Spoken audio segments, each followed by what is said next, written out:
Yo, what's up, bitches? Alright, maybe not the nicest way to intro a video, but considering the topic, I thought just maybe I could get away with it? Right, so anyway, hi, I'm Greg Elliott, and Netflix recently dropped a surprise teaser trailer for El Camino, a Breaking Bad movie, and it looks like it'll be definitely picking up the Jesse Pinkman storyline after the events of the 2013 Breaking Bad season finale, which brings us to the million-dollar question: what happened to Jesse Pinkman after the end of Breaking Bad? So to answer that, let's do a bit of a recap. At the end of Breaking Bad's final season, Jesse's being kept in a cage and forced to cook meth by the Aryan Brotherhood. Walter tracks down Jack, the leader of the gang, and confronts him about partnering with Jesse, and the two finally come face to face once again. Walter tackles Jesse seemingly out of anger, but it's actually to protect him from the sweet machine gun rig he set up in his trunk, which goes off and then takes out pretty much everyone. Todd managed to survive, but then Jesse strangles him to death and almost shoots Walter, but then he gets into an El Camino and takes off laughing, fully aware he's about to begin a new chapter in his life.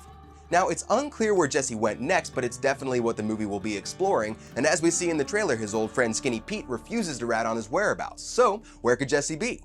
Well, there's a few lines of thought out there, and there are some clues. In the script, showrunner Vince Gilligan left Jesse's destination purposefully ambiguous, just calling it something better and leaving it at that. But in an interview he did with GQ magazine after the show ended, Gilligan said that while the show now belongs to the viewer, so nothing can be answered definitively, his personal feeling, at the time at least, is that Jesse got away.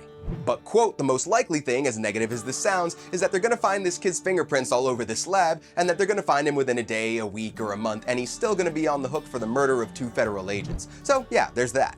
And a few years later, Jesse Pinkman himself, Aaron Paul, did an AMA on Reddit, that's an Ask Me Anything if you were wondering, where he also stated that he'd like to think Jesse got away, that he kept driving and is living happy on a lake somewhere in Alaska, fishing and making things out of wood, and has probably kicked his meth habit. Now, both of these were years ago and may have had little to do with how the movie will actually play out, but it at least shows that the show's creator and Jesse's actor were at least hoping for a better life for Mr. Pinkman. And we'll all find out this October for sure.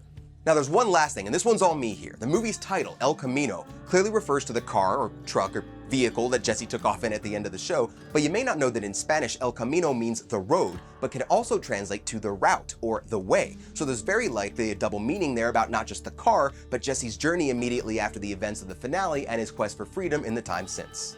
The trailer didn't give us too much other than the certain return of Skinny Pete, but yeah, hopefully we'll find out that his life did turn out somewhat nicer because he had a really rough go during the show and he definitely deserves something a bit better after all the hell he went through.